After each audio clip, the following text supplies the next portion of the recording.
டாஸ்மாக் ஊழியர்களுக்கு 30% போனஸ் தொகை உயர்த்தி தர வேண்டும் என்பதை வலியுறுத்தி அந்தந்த மாவட்ட ஆட்சியர் அலுவலகத்தில் பெருந்திரள் முறையீடு செய்யப்படும் என தமிழ்நாடு அரசு டாஸ்மாக் பணியாளர்கள் சங்க சிறப்பு தலைவர் பாலசுப்ரமணியன் தெரிவித்தார்.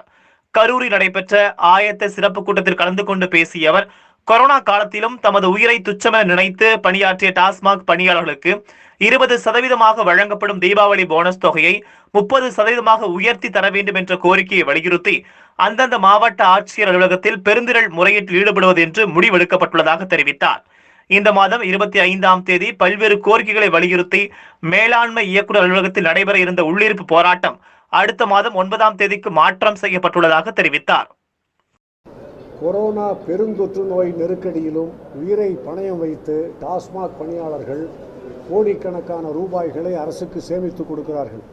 இதை கணக்கில் எடுத்துக்கொண்டு எப்போதும் போல 20% போனஸ் என்பதற்கு பதிலாக 30% போனஸ் வழங்க வேண்டும். அது மட்டுமின்றி கடை இயங்கும் நேரம் என்பது 12 மணி முதல் 10 மணி வரை என்று இருந்ததை மாற்றி காலை 10 மணி முதல் இரவு 8 மணி வரை என்ற மாற்றம் செய்யப்பட்டது. இந்த மாற்றத்தினால் நிர்வாகத்திற்கும் நல்லது, பணியாளர்களுக்கும் நல்லது. ஆனால் திடீரென்று தமிழக அரசு அந்த நேரத்தை மாற்றி மீண்டும் 12 மணி முதல் இரவு 10 மணி வரை என்று குறிப்பிட்டிருக்கிறார்கள். அதாவது கொள்ளை போவதற்கு சாதகமான முடிவு, திருடு போவதற்கு சாதகமான முடிவு, வெட்டி கொலை செய்திருக்கிறார்கள், துப்பாக்கியால் சுட்டு பிடித்திருக்கிறார்கள். இப்படியெல்லாம் கொள்ளையடித்துக் கொண்டிருப்பதை தடுத்து நிறுத்துவதற்கு அரசாங்கம் ஏதும் செய்யாமல் மீண்டும் இரவு 10 மணி வரை கடை நடத்த வேண்டும் என்பது கண்டனத்துக்குரியதாகும். எனவே 30% போனஸ் வழங்க வேண்டும் என்ற கோரிக்கையை வலியுறுத்தியும் ஏற்கனவே இருந்தது போல காலை 10 மணி முதல் இரவு 8 மணி வரை அந்த நேரமே தொடரப்பட வேண்டும் என்கிற 2 கோரிக்கைகளை வலியுறுத்தி வருகிற 5/11/2020 அன்று மாநில அளவில் அனைத்து மாவட்ட தலைநகரங்களிலும் மாவட்ட ஆட்சித்தலைவர் அவர்கள் மூலமாக பெருந்திரள் முறையீடு செய்வதென முடிவு செய்யப்பட்டுள்ளது. 5/11 ஆமாம். அடுத்து அகில இந்திய அளவில் குறைந்தபட்ச ஊதியம், குறைந்தபட்ச பென்ஷன், தனியார் மய எதிர்ப்பு உள்ளிட்ட 7 அம்ச கோரிக்கைகளை வலியுறுத்தி அகில இந்திய அளவில் தொழிற்சங்கங்கள் அறிவித்துள்ள வேலைநிறுத்த போராட்டமானது 26/11/2020 நடைபெற உள்ளது. அந்த வேலைநிறுத்த போராட்டத்தில் தமிழ்நாடு அரசு டாஸ்மாக் பணியாளர் சங்கம் கலந்து கொள்வதென முடிவு செய்துள்ளது. அந்த 7 அம்ச கோரிக்கைகளோடு தமிழகத்தில் டாஸ்மாகில் முன்வைக்கப்பட்டுள்ள 15 அம்ச கோரிக்கைகளையும் வலியுறுத்தி அந்த வேலைநிறுத்த போராட்டத்தில் ஒட்டுமொத்தமாக டாஸ்மாக் பணியாளர்கள் அனைவரும் வேலைநிறுத்த போராட்டத்தில் ஈடுபடுவார்கள். அடுத்தபடியாக அரசாங்கம் இன்றைக்கு ஏற்கனவே டாஸ்மாக் பணியாளர்கள் 10-15 பேர்களுக்கு கப்பம் கொடுத்து கரங்கள் சிவந்து போயிருக்கின்றன. தற்போது தொழிலாளர் நலத்துறை தொழிலாளர்களுக்கு ஆதரவாக நடவடிக்கை மேற்கொள்ளாமல் தொழிலாளர்களுக்கு விரோதமாக கடைகளுக்கு சென்று கப்பம் வசூலிக்க துவங்கி இருக்கின்றார்கள். அது மட்டுமல்ல, லஞ்சம் வாங்குபவர்களை பிடிக்க வேண்டிய லஞ்ச ஒழிப்பு துறை விலையை கூடுதலாக வைத்து விற்கிறார்கள் என்று கூறி இன்றைக்கு டாஸ்மாக் கடைகளை ஆய்வு செய்ய முனைந்திருக்கிறார்கள். எல்லா பொருள்களும் நிர்ணயிக்கப்பட்ட விலையை விட கூடுதலாக விற்றுக் கொண்டிருக்கிற நாட்டில் இந்த மதுபானத்தில் மட்டும் கூடுதலாக விற்கிறார்கள் என்பதற்காக லஞ்ச ஒழிப்பு துறை தலையிட்டிருப்பது நியாயமான காரணம் அல்ல.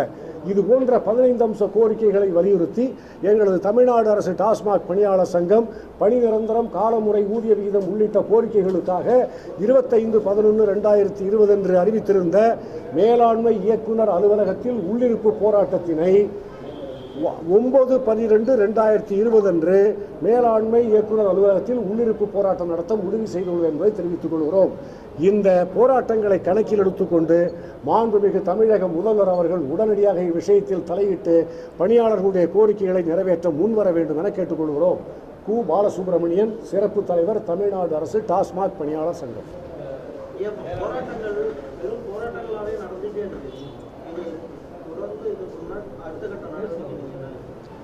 எங்களது சங்கத்தை பொறுத்தவரையில் எல்லா விதமான போராட்டங்களையும் நடத்தி கொண்டிருக்கிறோம்.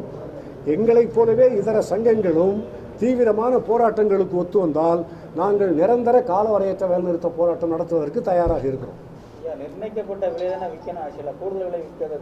கூடுதல் விலைக்கு விற்கக்கூடாது. ஆனால் மாதந்தோறும் கப்பம் பெறக்கூடிய அதிகாரிகளை யாரும் கண்டுகொள்வதில்லை. காவல்துறையில் பொய் வழக்கு போடும்போது அதையும் யாரும் கண்டுகொள்வதில்லை. பணம் திருடு போனால் திருடியவனிடம் எஃப்ஐஆர் போட்டு அவனிடம் பணம் வசூல் பண்ணுவதற்கு பதிலாக பணியாளர்களிடமே திருடு போன பணத்தை வசூல் செய்து கொண்டிருக்கிறார்கள். அதையும் யாரும் கண்டுகொள்வதில்லை. அது மட்டுமல்ல, எவ்வளவு ரூபாய்க்கு விற்கிறதோ அதில் ஒரு குறிப்பிட்ட பர்சன்டேஜ் டிஎம் அவர்களுக்கு வேண்டும், எஸ்ஆர்எம் அவர்களுக்கு வேண்டும் என்று முறையற்ற ஆய்வுகளை செய்து கொள்ளையடித்துக் கொண்டிருக்கிறார்கள். அதை பற்றி யாருமே கவலைப்படாமல் பணியாளர்களை துன்புறுத்துவதும் பழி வாங்குவதும் கண்டிக்கத்தக்க செயலாகும். மேல் இருப்பவர்கள் ஒழுங்காக இருந்தால் எங்கள் டாஸ்மாக் பணியாளர்கள் அவர்களை விட ஒழுங்காக இருக்க தயாராக இருக்கிறார்கள் என்ற செய்தியை இந்த செய்தியின் மூலமாக நான் தெரிவித்துக் கொள்ள கடமைப்பட்டிருக்கின்றேன். முதல் 9-12க்கு மாற்றிருக்கோம். 26-5-11 வச்சிருந்தோம். அதை 9-12க்கு மாற்றிருக்கோம். 25-11 அறிவிச்சிருந்தோம் முதல்ல. அதை 9-12க்கு மாற்றிருக்கோம். இம்மீடியட்டாக போனஸ் வேணுங்கிறதுக்காகவும் இந்த டைம் மாற்றிருக்காங்க பாரு, நேரம். அந்த நேரத்தில் இப்போ ஏற்கனவே இருக்கிற மாதிரி 10 to 8 தான் இருக்கணும். அப்போ தான் திருடு போகாமல் இருக்கும். இன்னொரு முக்கியமான விஷயம் நான் சொல்ல வேண்டியது இருக்கு. பணத்தை அன்றாடம் வசூலாகும் தொகையினை நேரடியாக நிர்வாகமே வந்து வசூல் செய்வதற்கு நியாயமான காரணம், கோரிக்கை. அதை ஏற்க பல ஆண்டு காலமாக நிர்வாகம் மறுத்து வருகிறது. அதற்கு அடிப்படையான காரணம் என்ன என்றால், அந்த பணத்தை வைத்துக்கொண்டு இந்த பணியாளர்கள் அல்லல் பட வேண்டும் என்பதற்காகவே நிர்வாகம் நேரடியாக வசூல் செய்வதில்லை. சென்னை மாவட்டத்தில் நேரடியாக வசூல் செய்கிற நிர்வாகம் மற்ற மாவட்டங்களில் ஏன் நேரடியாக நிர்வாகமே அன்றாடம் பணத்தை வசூல் செய்தால் இந்த குறைபாடுகளுக்கு காரணமே இருக்காது. அன்றாடம் அரசாங்க கஜானாவில் கோடிக்கணக்கில் பணம் சேர்ந்துவிடும். தூத்துக்குடி மாவட்டத்தில் ஒரு அதிகாரி 2 கோடி ரூபாய் அளவிற்கு பணம் செலுத்தாமல் ஒரு பணியாளரை அனுமதிக்கிற கேடுகட்ட போக்கும் நடைபெற்றிருக்கிறது.